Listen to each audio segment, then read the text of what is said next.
Deep beneath the surface of history lies a mystery that still haunts the Mediterranean Sea.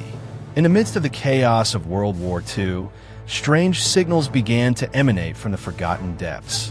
Messages that spoke not from the living, but from those lost to the tides of war. In this tale, we dive into the eerie story of the HMS Cormorant, a warship lost in 1915, but whose echoes still reach the present day. What happens when the dead refuse to rest, and their final mission remains incomplete? Join us as we uncover the truth behind the phantom signals of the Mediterranean front. The first signal. In the early summer of 1942, amidst the endless hum of static across the Mediterranean front, something stirred. At a British naval communications outpost on the island of Malta, Officer Charles Hargreaves was on his nightly shift, sipping lukewarm tea as the dim glow of equipment bathed the room in green and orange. Then it came, a sudden crackle, followed by a distinct burst of Morse code. At first, he assumed it was routine traffic from one of the Allied ships patrolling nearby waters. But as he began transcribing the message, something about it felt off. The signal was faint, like a whisper from far away, yet oddly steady and purposeful. When he checked the call sign at the top of the transmission, he froze. C-19, HMS Cormorant. His brows furrowed. That wasn't possible. HMS Cormorant had sunk in 1915 during the First World War, after being torpedoed by a German U-boat while pursuing enemy vessels in the central Mediterranean. All hands were lost. The ship had long since faded into the shadowed pages of naval history. Yet here it was, its identification code transmitted clearly, almost defiantly, across the wireless. He rechecked the frequency. It was outside of modern military bands, low and buried under layers of ambient static, almost as if it had drifted in from another time. The Morse message repeated every 47 seconds. Adrift fog, no harbor.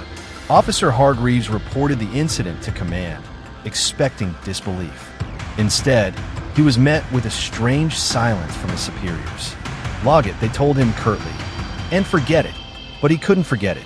The next night, at precisely 0:43, the same message returned, clearer this time, with slight variations, still adrift.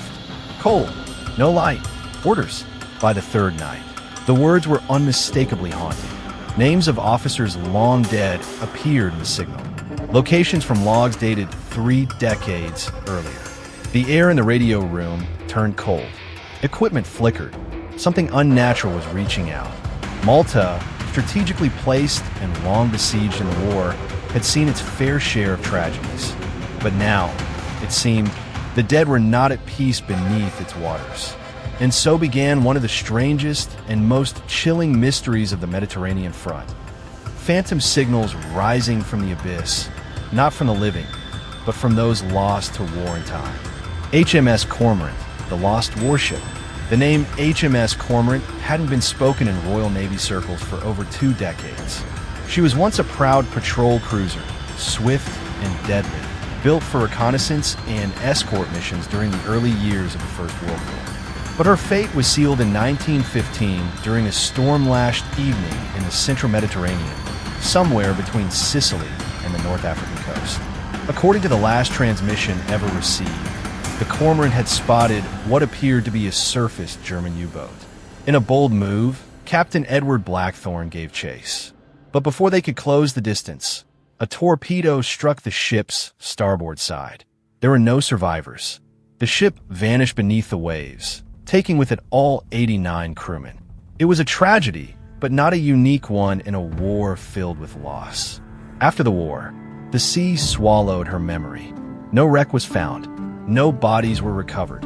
Only a final Morse code transmission, barely legible in the static. U-boats sighted engaging, position lost.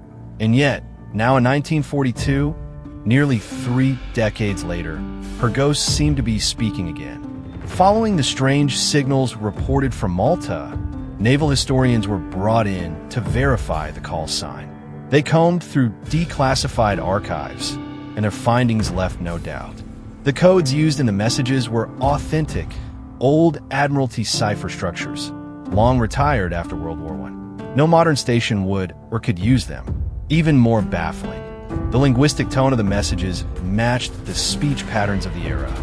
Phrases like "no harbor in sight" and "infirm quartermaster" were outdated, no longer used in naval communication. It was as if someone or something was sending transmissions exactly as they would have in 1915. Questions began to rise among high command. Could it be a hoax? An enemy deception? But no Axis power had the ability or the motive to mimic a lost British ship's call sign with such historical precision. And if it were some natural anomaly, why did the messages seem aware? Wartime nerves were stretched thin across the Mediterranean front, and reports of phantom signals only deepened unease among the ranks. Veterans whispered that the sea, especially here, was sacred ground, soaked in the blood and screams of centuries of war. One admiral privately said, "If HMS Cormorant really is sending messages, it means her mission was never completed, and her crew has not yet stood down." Perhaps the past had found a way to bleed into the present, not as a metaphor, but as a chilling reality. Somewhere beneath the sunlit surface of the Mediterranean, between shipwrecks and silence, the Cormorant might still be sailing, lost in time, refusing to die, communication from the abyss. By the end of the first week, the transmissions had changed. No longer were they simple identifiers or vague distress calls. The Morse code began forming coherent, chilling sentences, messages that chilled even the most seasoned operators at the Malta communication station. Still adrift, still waiting, quartermaster cold, cannot see, mission incomplete, light failing. Every night at exactly 0:43, the signal would return, clearer, more desperate. Officer Charles Hargreaves began to notice an eerie consistency in the tone, as if the sender knew who was listening. Once, he could have sworn the signal paused, as if waiting for him to respond. He did once, on a night heavy with dread and fog rolling across the island. He tapped back a simple message. "Identify crew." The reply was almost immediate. "Edward Blackthorne. Commander, David Wells. Quartermaster, Evelyn Troughton." Signals. They were real. He verified the names with old Royal Navy rosters. Every name listed had been a member of HMS Cormorant's final crew. The names kept coming, sometimes one, sometimes three. Hargreaves began logging them obsessively, filling an entire ledger with entries that read more like a ghostly roll call than any military document. And then came the worst message of all. Adrift. Fog. Eternal. No sun. Still searching for enemy. No answer. Alone. Forever sea.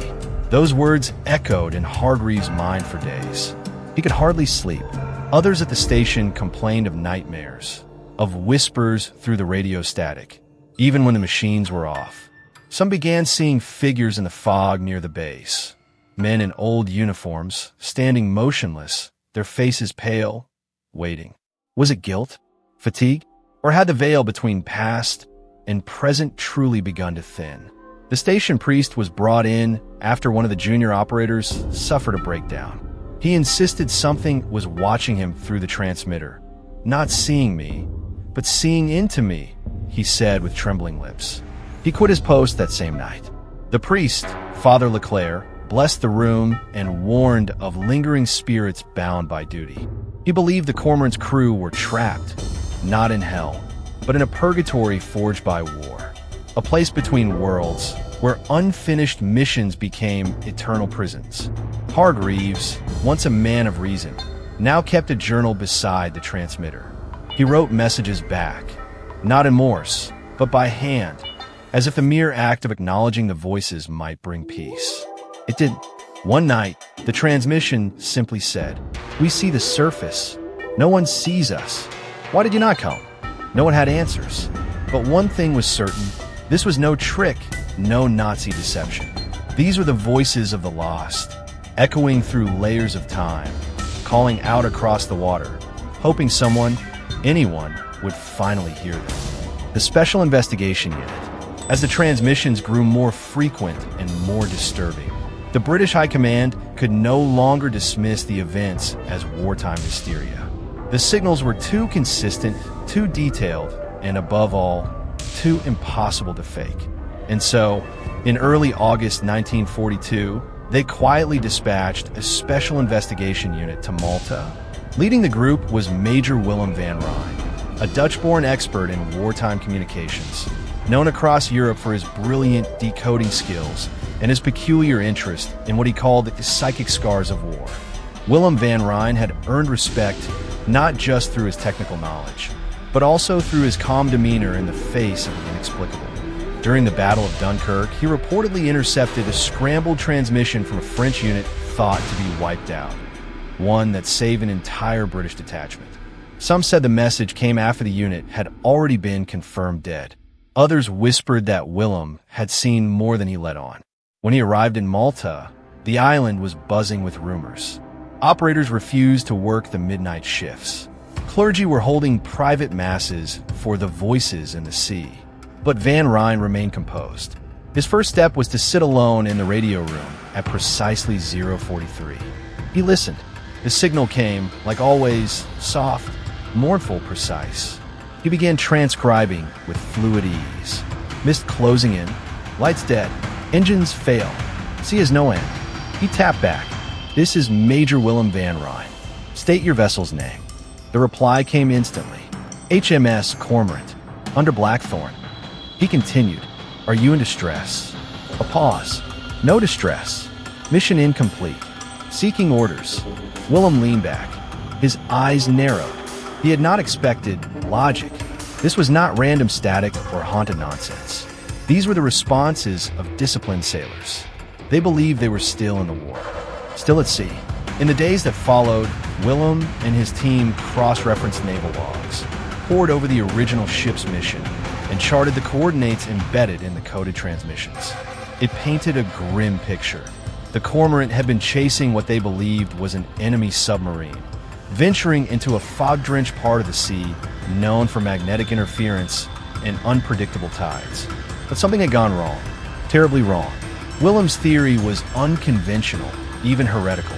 They're trapped in a fragment of time, a loop, a maritime echo. Their consciousness, or something resembling it, is still performing their last duty. He proposed a bold move. He would take a small team and sail out to the exact coordinates triangulated from the phantom signals. Not just to observe, but to attempt direct contact, a conversation across time and death. Some called him mad. Others believed. High Command gave silent approval. On one condition, no record would be made public. If the mission succeeded, it never happened. If it failed, it would be buried with the war. And so, under cover of night, Major Van Rijn and his team boarded a small naval trawler, armed with signal equipment, compasses, journals, and a strange, creeping sense that they weren't chasing ghosts, but answering them. The fateful voyage, on a moonless night, under the cover of silence and secrecy, Major Willem van Rijn boarded the HMS Argus, a small naval trawler refitted with enhanced radio arrays and sensitive detection instruments. His team included 2 signal officers, a naval historian, a skeptical Royal Navy lieutenant named Croft, and a young technician who had once served at the Malta base and still bore the haunted look of someone who had heard too much. The destination was a set of coordinates triangulated from dozens of phantom signals, a quiet patch of Mediterranean water, unremarkable on any map, but steeped in mystery. Locals called it the Gray Mirror, a place where compasses spun and sailors whispered of voices carried on mist. The journey took hours, and as they approached the site near dawn, the sea became unnaturally still. The wind died. The hum of the engine was the only sound. It felt as though the entire world was holding its breath. They dropped anchor at 030. The radio was activated. Major Van Rijn sat alone at the transmitter, his journal open beside him. At exactly 043, the signal returned. Cormorant holding position, engines failing, awaiting command. He responded in code. "Cormorant, this is Royal Command. Mission acknowledged. Prepare for return." There was a long pause. Then, "Cannot return. Fog eternal. No harbor. No stars." Suddenly, the instruments began to flicker. The compass spun in wild circles. A low hum vibrated through the hull. The sky above seemed to darken, not with clouds, but with something deeper, denser. That's when they saw it. On the edge of the mist, slowly emerging like a ghost from time itself, was the silhouette of a warship. Steel gray, tattered flags, no wake, no sound. It drifted without purpose, or perhaps still chasing one. On the side, just barely legible through rust and decay, were the faded letters, HMS Cormorant. The crew of the Argus stood frozen. Lieutenant Croft cursed under his breath, while the technician began crying softly. Willem reached for the signal lamp. He blinked a simple message in naval code across the water. You are seen. You are not forgotten. A dim light flickered in response from the Cormorant's bridge. Just once. Then again. It was like a heartbeat, weak but alive. The fog thickened rapidly. Instruments began to fail. The ship groaned as if the sea itself was warning them. Willem scribbled furiously into his journal. The ship is real, or as real as memory and duty can make it. We have crossed into a breach, where history repeats itself, unfinished. As the ghost ship faded back into the mist, its light blinking one final time, the radio spat out a last message in fractured Morse. Thank you. Awaiting orders still. Mission never ends. Then silence. The Argus returned to Malta before dawn. The crew was ordered to speak nothing of what they saw. The technician resigned. Lieutenant Croft never sailed again. And Willem van Rijn. He returned to his quiet post in London, where he would spend the rest of the war cataloging unexplained transmissions. But he kept the journal, hidden, and in its final page, he wrote, "They're still out there. Not ghosts, not illusions, but fragments of men, bound by oaths stronger than death, lost in the war and still serving. Sea of Spirits." After the voyage to the coordinates where HMS Cormorant appeared, something changed in the men who had witnessed it. The Argus returned safely, but the crew did not speak much. There was an unspoken understanding that they had crossed into something sacred and deeply unsettling. But it wasn't over. 2 nights after their return, the signals resumed. They were more fragmented, more emotional, if such a word could be used for code tapped out across old radio waves. No light, no home, forgotten sea. Duty remains. We remember your voice. Then came something new. Sounds that were not Morse, but distortions. Faint sobbing, distant shouting, and once singing. A broken naval hymn, the kind sung by British sailors before going into battle. Only now, it echoed like a lament, drifting across invisible waters. Willem van Rijn listened nightly, alone in the Malta base's radio room. His crew had been reassigned. He requested to stay. He wasn't just an investigator anymore. He was the only one the Cormorant seemed to respond to. He began to theorize that the ship and its crew existed in a liminal space. Not alive, not dead, but tethered to a mission they never completed. Bound by honor, duty, or guilt. Perhaps they didn't know they were dead. Perhaps they were waiting for orders that would never come. He called the space they inhabited the Sea of Spirits, a place where memory had mass, where the dead were not silent. Locals, too, began to speak. Fishermen near the coast reported strange sightings, lights far out at sea, moving against the wind. One man claimed to have seen a face in the water, pale, with eyes open wide, as if searching. An Italian merchant sailor swore his compass spun uncontrollably near a silent fog bank, and he heard voices calling out, in perfect English. The strangest account came from a diver salvaging wreckage off the Libyan coast. He surfaced screaming, refusing to return to the water. When calmed, he whispered, "They're still there, in uniforms, walking inside the wrecks, looking for orders." Willem documented all of it. He grew thinner, more distant, obsessed, but not afraid. If anything, he felt responsible, like a post-war shepherd for lost souls at sea. One night, the Cormorant sent a message in plain English, not code. "Are we seen? Are we home?" Willem responded by voice for the first time. "You are seen. You are remembered." The radio crackled for minutes. Then, still patrol, still listening, awaiting orders. "Thank you." And then, silence. That was the last time the HMS Cormorant was ever heard. But the Sea of Spirits remains. Some nights, off the coast of Malta, a strange stillness falls over the waves. Lights appear, vanish. Old signals burst across dead channels. And those who listen carefully enough might hear the whisper of sailors, still watching, still waiting, still sailing through time for a war that ended long ago. The final transmission. August 20th, 1942. Major Willem van Rijn sat alone in the Malta communications room, as he had every night since the voyage to the coordinates. The others were gone, discharged, reassigned, or silenced by their own fear. But Willem stayed, drawn deeper into the mystery like a man following a voice in the fog. That night felt different. The air was still. The lights dimmed of their own accord. And at exactly 0:43, the transmission returned, but this time it wasn't in Morse code. It came through the static as a faint whisper, almost human. Then the signal. In perfect Morse, but slower than usual. Final message, still afloat. Sea has no end.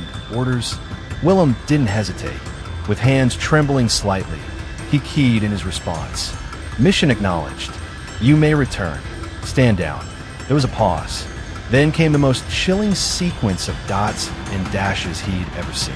Cannot. No port. No light. Orders never came. Duty remains. Willem leaned forward, pressing the microphone. You are relieved. You are remembered. You may rest now. Silence. Then came something no one had heard before. The clear sound of multiple voices. Not through the machine, but through the room itself. They spoke in overlapping tones. Calm, resigned, weary. Thank you, sir. Ready to stand down. Fog lifting. The room grew cold. The radio screen pulsed faintly, then flickered. One final Morse message followed. Cormorant. Patrol ended. Light found. Goodbye. And just like that, the static stopped. Forever. Willem sat in complete silence for nearly an hour, unsure whether he had just experienced closure or the last breath of something far beyond understanding.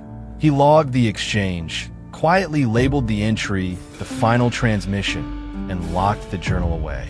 In the days that followed, no new signals came. No lights at sea. No spectral voices. The Sea of Spirits, it seemed, had finally gone quiet. The High Command quietly shut down the Malta station's midnight operations. The room was sealed. Willem was granted early retirement and returned to the Netherlands, where he lived in quiet obscurity until his death in 1959. When his belongings were examined, the journal was found. Every entry from that summer of 1942 meticulously documented, along with a final note written in his own hand. They were not ghosts. They were sailors, trapped between duty and death. We failed them once. I pray we did not fail them again. No one knows if the HMS Cormorant truly found peace. But some nights, on rare, windless evenings, old fishermen near Malta claim to see a dim light far on the horizon. A light that blinks steadily 3 times, then disappears into the mist, as if, even now, some fragment of duty remains. The truth buried. After the final transmission, the Malta base fell into a heavy, haunted silence. No more signals, no more voices, just an eerie absence, like the sea itself had swallowed every trace of the phenomenon. But not everyone was relieved. Shortly after the incident, a classified report was sent directly to Allied High Command in London. It was marked with a rare designation, no circulation, Directive 9. Only a handful of officials ever saw it. The summary was clear. Unexplainable signal patterns linked to lost naval vessel HMS Cormorant.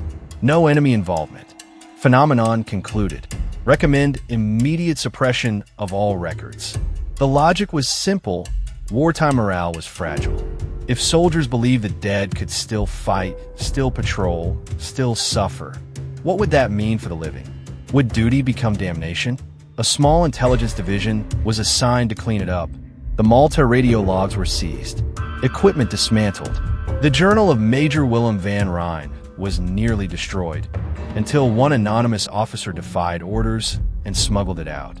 Willem himself was quietly retired. Not disgraced, but erased. His name vanished from active military records. Mentions of the HMS Cormorant were removed from post-war histories. Even naval memorials to lost World War I vessels made no mention of her final coordinates or rumored reappearance. To the world, she was simply gone, but whispers remained. Among the intelligence community, there were those who believed the Mediterranean had always held secrets, ancient ones, older than empires. Some suspected the Cormorant incident was not unique, just the first that could not be ignored. A leak in time, a glimpse into a purgatory created not by religion, but by war itself. Wartime files labeled non-physical anomalies were quietly locked in vaults beneath the War Office. The public never knew, but the silence didn't last forever. In 1957, 15 years after the Cormorant's last transmission, a NATO surveillance station off the coast of Crete recorded a short burst of Morse code on a decommissioned frequency. A lone message, Cormorant holding, then nothing. Some claimed it was interference. Others said it was a cruel prank. But those who knew the story, those few who had read Willem's journal, felt a chill that never left them. If even one signal remained, it meant the truth had not fully gone. That somewhere out on the deep, forgotten sea, a ship was still waiting, still serving, still bound to an oath the world chose to forget. The forgotten legacy. In 1981, nearly 4 decades after the mysterious signals of HMS Cormorant ceased, a quiet man named Thomas van Rijn, a university history lecturer in Utrecht, received a package with no return address. Inside was a worn leather-bound journal, faded ink, British military markings, and on the first page, in deliberate handwriting, property of Major Willem van Rijn, Malta Operations, 1942. It was his grandfather. Thomas had only vague memories of the old man.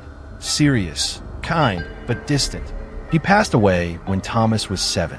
Family had never spoken much about his wartime service, only that he had been in signals and that he rarely talked about those years. Now, reading through the journal, Thomas uncovered an entirely different legacy. The entries were clear, detailed, and haunting. Night after night of strange transmissions.